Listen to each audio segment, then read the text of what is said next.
রবিউল আউয়াল মাসকে কেন্দ্র করে খুব মনোযোগ সহকারে শোনেন। ১ নাম্বার, ঈদ কি জিনিস। ২ নম্বর, ইসলামে ঈদ বলতে কি বুঝায়। ৩ নম্বর, মিলাদুন নবী মানে কি। ৪ নম্বর, নবীজির জন্ম বার কবে। ৫ নম্বর, নবীজির জন্ম তারিখ কবে। ৬ নম্বর, ঈদে মিলাদুন নবীর ইতিহাস দুনিয়াতে শুরু হইল কিভাবে। ৭ নম্বর, নবী তার জন্মদিনে কোনো আমল করেছেন কিনা। ৮ নম্বর, জন্মদিনকে কেন্দ্র করে কোনো বেদাত রুসুম ইত্যাদি হারাম। ৯ নম্বর, কেউ যদি বলে নবী তো নিষেধ করে না এই রেলি জশ্নে জুলুস বাইর করতে, আপনারা নিষেধ করেন কেন, এটার কি জবাব। ১০ নম্বর, কেউ যদি বলে বেদাত মানে যদি হয় নতুন আবিষ্কার, ফ্যান লাইট এগুলো তো নতুন আবিষ্কার, তাহলে এদিনই বেদাত কর না কেন, এটার কি জবাব। ১১ নাম্বার, সর্বশেষ আপনাকে বলবে আমার আব্বাও তো গত ২০ বছর করছে, আমার জানা মতে আপনার দাদাও করছে গত ৪০ বছর, এটার কি জবাব। ১২ নাম্বার, বেদাতের মোকাবেলায় সুন্নাহের ব্যাপক প্রচার প্রসারণা চালানোর ১ নাম্বার দায়িত্ব হলো যুব সমাজের। কাদের?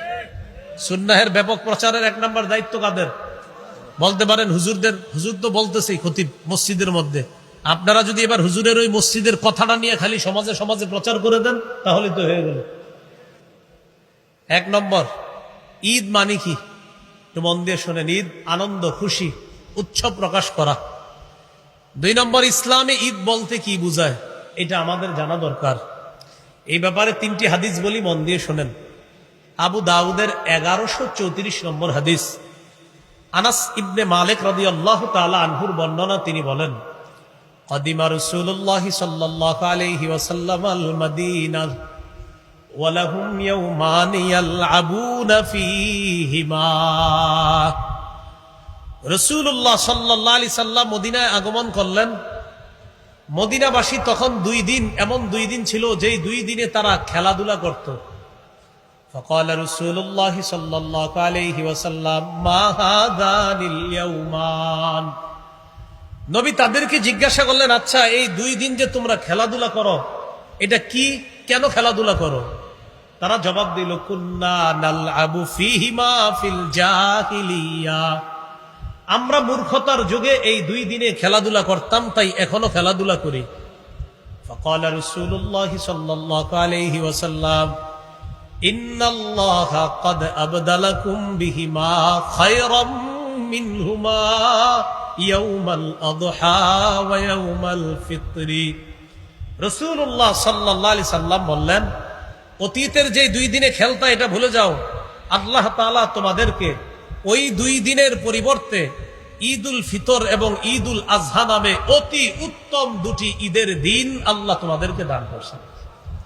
তাহলে ইসলামে মুসলমানদের ঈদ কয়টা? আবার বলেন, মুসলমানদের ঈদ কয়টা? ২টা। এখন আমি আপনাদের কাছে একটু জানতে চাই, নবীজি সাল্লাল্লাহু আলাইহি সাল্লাম যেই ঈদ পালন করেছেন ওই ঈদটা সেরা নাকি আমরা যে ঈদ পালন করব সেটা সেরা? নিঃসন্দেহে নবীজিরটা সেরা, নবীজির সাথে যারা পড়ছে ওইটা সেরা। এখন অনেক জায়গায় দেখবেন দেয়ালে লেখা, অথবা অনেক মানুষ আপনার হাদিসের বর্ণনাকারী আব্দুল্লাহ ইবনে ওমর রাদিয়াল্লাহু তাআলা আনহুমা তিনি বলেন, কানা রাসূলুল্লাহ সাল্লাল্লাহু আলাইহি ওয়াসাল্লাম ওয়া আবু বকর ওয়া উমর ইউসাল্লুনাল ঈদাইনি ক্বাবলাল খুতবাহ। আব্দুল্লাহ ইবনে ওমর রাদিয়াল্লাহু তাআলা আনহুমা বলেন, রাসূলুল্লাহ সাল্লাল্লাহু আলাইহি ওয়াসাল্লাম, আবু বকর, ওমর তারা সকলেই খুতবার আগে ২ ঈদের নামাজ আদায় করতেন। বলেন তো খুতবার আগে নবী কয় ঈদের নামাজ পড়তেন? আবু বকর সিদ্দিক কয় ঈদের নামাজ পড়তেন? ওমর ফারুক রাদিয়াল্লাহু তাআলা আন কয় ঈদের নামাজ পড়তেন? ২ ঈদের। অতএব ঈদ কয়টা? ২টা। আবু দাউদের ১১৪৮ নম্বর হাদিস, এই হাদিসের মধ্যে আসছে জাবির ইবনে সামুরা রাদিয়াল্লাহু তাআলা আনহুর বর্ণনা। তিনি বলেন, সাল্লাইতু মা'আন নবী সাল্লাল্লাহু আলাইহি ওয়াসাল্লাম غير مرة ولا مرتين العيدين بغير أذان ولا إقامة। জাবির ইবনে সামুরা রাদিয়াল্লাহু তাআলা আনহু বলেন, আমি ১ বার ২ বার নয়, অসংখ্য অগণিত বার আজান এবং ইকামত ছাড়া রাসূল সাল্লাল্লাহু আলাইহি সাল্লামের সাথে ২ ঈদের নামাজ আদায় করছি। তাহলে নবীজির সাথে জাবের ইবনে সামুরা সাহাবী কয় ঈদের নামাজ পড়ছে? 2 ঈদের। অতএব ইসলামে মুসলমানদের ঈদ কয়টা? 2টা। 3 নাম্বার কথা, মিলাদুন নবী মানে কি? মিলাদ অর্থ হলো জন্ম। আন নবী মানে মুহাম্মদ সাল্লাল্লাহু আলাইহি ওয়াসাল্লাম। মিলাদুন নবী অর্থ হলো মুহাম্মদ সাল্লাল্লাহু আলাইহি ওয়াসাল্লামের জন্ম।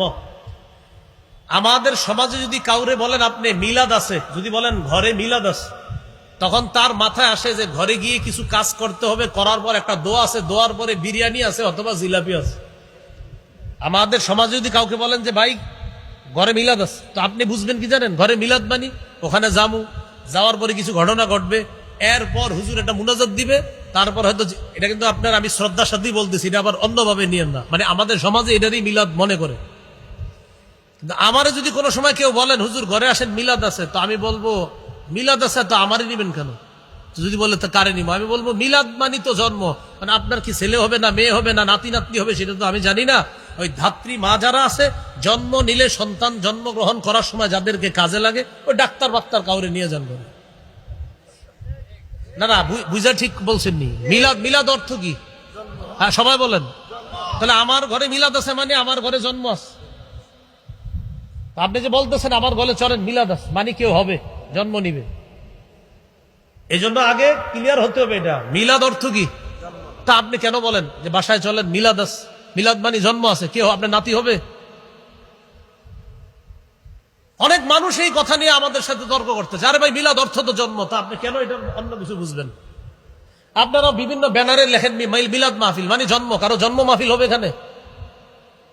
লেখে মিলাদ মাহফিল মানে জন্ম মাহফিল। যদি বলেন হ্যাঁ জন্ম মাহফিল, তাহলে লেখেন মিলাদ মাহফিল। মিলাদ মাহফিল অর্থ যদি হয় জন্ম মাহফিল, মানে একজন এই মঞ্চে জন্ম নিবে, এটা যদি হয় সমস্যা নেই, লেখেন। বলেন দোয়া অনুষ্ঠান, বলেন সবাই দোয়া অনুষ্ঠান, দোয়া মাহফিল। হ্যাঁ এটাই বলতেছি আমি। মিলাদ অর্থ কি? সবাই বলেন মিলাদ অর্থ কি? তাহলে মিলাদুন নবী অর্থ মুহাম্মদ সাল্লাল্লাহু আলাইহি সাল্লামের জন্ম।